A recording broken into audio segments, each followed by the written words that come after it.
পড়ছিলাম ভালোবাসি কও, কলমে নুজাইভা নুন, পর্ব সংখ্যা 34। পাপড়ি পরাগের বিবাহিত স্ত্রী। এসব কি বলছো তুমি? হ্যাঁ আন্টি, আপনি ঠিকই শুনেছেন।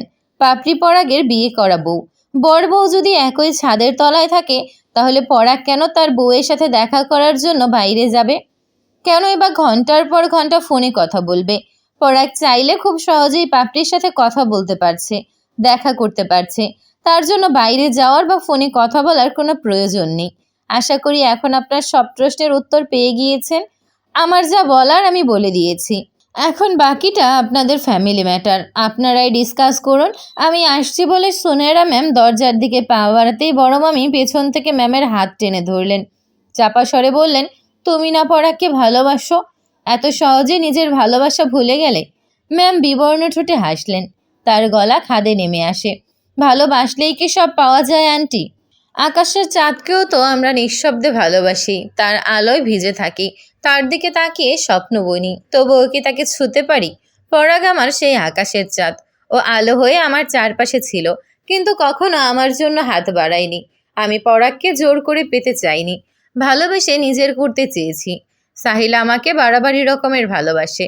ও যখন জানতে পারে আমি পরাগকে ভালোবাসি, তখন ও নিজেই আমাকে কিছু না জানিয়ে পরাগের সাথে এমন একটা ডিল করে।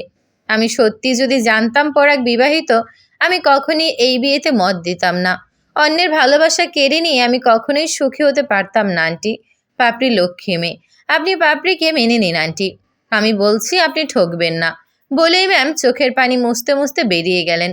তিনি যেতেই মামি গর্জে ওঠেন, এমন সোনার টুকরো মেয়ে রেখে তোর কি না কয়লার দিকে নজর গেল? সোনেরা কি ভালো মেয়ে! আজকের দিনে দাঁড়িয়ে এমন ভালো মেয়ে পাওয়া দুষ্কর। কিন্তু তুই মেয়েটার কদর করলি না, এর জন্য তোকে পস্তাতে হবে। মিলিয়ে নিস আমার কথাটা। সোনেরাকে তুমি যতটা সহজ সরল মেয়ে ভাবছ, সোনেরা ততটাও সহজ সরল নয় আম্মু। চেয়ারম্যান সাহেবের ঘরের লোকের থেকেই আমি জানতে পেরেছি সাহিল ছেলেটা খুবই ভালো, অত্যন্ত সহজ সরল। সাহিলের মা নূরজাহান বেগমের সমস্ত গুণ পেয়েছে সাহিল। আর সোনেরা তার বাবার মতোই ধুরন্ধর। সাহিল সত্যিই পুষ্পকে ভালোবাসে। আর এই কথাটা সোনেরা যখন জানতে পারে, তখনই পুরো ছকটা কষে। সেদিন সাহিল আমাকে যে কথাগুলো বলেছিল, তার পুরোটাই স্ক্রিপ্টেড ছিল, যেটা সোনেরা নিজে লিখেছিল। সাহিল প্রথমে সোনেরার প্রস্তাবে রাজি হয়নি, কিন্তু সোনেরা তাকে ফোর্স করে। এরপরও যখন সাহিল রাজি হয় না, তখন সোনেরা তাকে ব্ল্যাকমেল করে, পুষ্পের নামে বদনাম রটাতে চায়। তখন সাহিল পুষ্পের কথা ভেবেই আমার সাথে ডিলটা করে। সোনেরা জানেই না আমি এই কথাগুলো জানি, তাই তো এত সহজে অভিনয়টা করতে পারলো। কত নিখুঁত অভিনয়! বড় মামা প্রসন্ন মুখে এগিয়ে আসেন। পরাগ ভাইয়ের পিঠে চাপড় মেরে বলেন, এই প্রথম আমার জাউরা ছেলেটা কোনো কাজ আমাকে আনন্দ দিচ্ছে। আমি চাঁদনিকে কথা দিয়েছিলাম, ছুটকিকে আমি সারা জীবন আগলে রাখবো। তুই ছুটকিকে বিয়ে করেছিস শুনে আমি খুব খুশি হয়েছি, কিন্তু তুই লুকিয়ে বিয়ে করতে গেলি কেন? আমাকে বলতে পারতি, আমি নিজে দাঁড়িয়ে থেকে তোদের বিয়ে দিতাম। আরে নয়না সুমনা, তোমরা দাঁড়িয়ে রয়েছো কেন? বাড়ির বউকে বরণ করো। ইলাহি বাড়ির বড় বউ বলে কথা, নিয়ম কানুনে কোনো ত্রুটি যেন না হয়।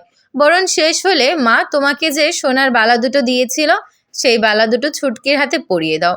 হিসেব অনুযায়ী বালা দুটো পরাগের বউয়েরই তো পাওয়ার কথা। কথাগুলো মামি যেন ঠিক হজম করতে পারলেন না। তার চোখ দুটো ভ্যাটার ন্যায় জ্বলে উঠল। মামি কটমট করে আমার দিকে তাকান, ক্ষুব্ধ স্বরে বললেন, এতদিনে ফাঁদ পেতে আমার ছেলেটাকে বশ করেছিস, তাই না? নিজের রূপ চালচলন দিয়ে আমার ছেলেকে কাবু করেছিস। ভাবছিস এই বাড়ির বউ হয়ে গেছিস বলে এখন মাথায় তুলে নাচবো তোকে? মামি থামলেন না, বুকের ভেতর জমে থাকা সমস্ত ক্ষোভ উগরে দিচ্ছেন। বছরও হয়নি নিজের বাপ মাকে খেয়েছিস, এখন আবার আমার ছেলেটাকে খাওয়ার জন্য উঠে পড়ে লেগেছিস। বাপ মা মরা এতিম দেখে এই বাড়িতে তোকে আশ্রয় দিয়েছিলাম, এখন তো মনে হচ্ছে এতদিন দুধ কলা দিয়ে কালসাপ পুষেছি। মামি একটু থেমে আবার বলেন, তুই এত সহজে কিভাবে নিজের অবস্থান ভুলে গেলি? তুই কখনই এই বাড়ির যোগ্য বউ না। আমি তোকে কখনো আমার ছেলের বউ হিসেবে মেনে নিব না, কখনোই না। তুই এই বাড়ির আশ্রিতা ছিলি আর আশ্রিতাই থাকবি। আমার বুকটা হঠাৎ করেই ভারী হয়ে উঠল, গলা শুকিয়ে গেল, চোখে জল এসে ভিজিয়ে দিল দৃষ্টি। পরাগ ভাই এক নজর আমার দিকে তাকালেন, এরপর মামির চোখে চোখ রেখে বললেন, এখানে পাপড়ির কোনো দোষ নেই মা। পাপড়িকে আমি এক প্রকার জোর করেই বিয়ে করেছি।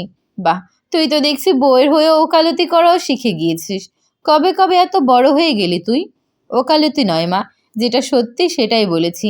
ছোট মামি সবসময় চুপচাপ থাকেন, কিন্তু তিনি এবার মুখ খুললেন। আমার বিয়ের কথা তোমার মনে আছে আপা? তোমার দেবরের সাথে আমার বিয়েটা আমি মানতে নারাজ ছিলাম। তখন তুমি আমাকে সান্ত্বনা দিয়ে বলেছিলে, জন্ম মৃত্যু বিয়ে আল্লাহের হাতে থাকে, এখানে আমাদের কোনো হাত থাকে না, ভাগ্যকে মেনে নিতে হয়। সেদিন তোমার কথায় আমি সবটা মেনে নিয়েছিলাম। তাহলে আজকে তুমি কেন ভাগ্যকে মেনে নিচ্ছ না? কেন পাপড়ির সাথে এমন করছো? পাপড়ি এতিম বলে? তুমি জানো না, যারা এতিমদের ভালোবাসে স্বয়ং আল্লাহ তাদের ভালোবাসেন। পাপড়িকে আমরা সেই ছোটবেলা থেকে দেখছি। কখনো কোনো খারাপ পেয়েছো পাপড়ির মধ্যে? কি মায়াবী মুখ, দেখেই কেমন শান্তি লাগে। এমন একটা মেয়ে আমার ছেলের বউ হলে তাকে আমি মাথায় করে রাখতাম। মামির কঠিন দৃষ্টি নিক্ষেপ করলেন আমার দিকে। ভয়ে আমার অন্তরাত্মা কেঁপে উঠল। মনকে প্রস্তুত করে নিলাম কঠিন কথা শোনার জন্য। কিন্তু মামি আমাকে অবাক করে দিয়ে বললেন, বিয়েটার ব্যাপারে আমরা ঘরের লোক ছাড়া এখনো বাইরের কেউ জানে না। এখনো যখন কেউ কিছু জানতে পারেনি, তখন আরও কিছুদিন অজানাই থাক। আগে পুষ্পের বিয়েটা হয়ে যাক। তাছাড়া কিছুদিন পরেই তো পাপড়ির ইয়ার ফাইনাল পরীক্ষা। সংসারের চিন্তা মাথায় ঢুকলে বইয়ের পাতায় মন বসবে না। পাপড়ির পরীক্ষাটা হয়ে যাক, তারপর ধুমধাম করে এদের 4 হাত এক করে দেব। পরাগ ভাইয়ের মুখটা খুশিতে চকচক করে উঠল। তিনি মামিকে জড়িয়ে ধরলেন, উৎফুল্ল গলায় বললেন, থ্যাংক ইউ সো মাচ আম্মু। আমি ভাবতেও পারিনি তুমি এত সহজে পাপড়িকে মেনে নেবে। বিয়েটা ভালোবেসে হোক বা জোর করে হোক, আমি এই সম্পর্ক থেকে বেরিয়ে আসতে চাই না। আমি পাপড়ির সাথে সংসার করতে চাই। কিন্তু আমি আপনার সাথে সংসার করতে চাই না পরাগ ভাই। আমি এই সম্পর্ক থেকে বেরিয়ে আসতে চাই। I want divorce.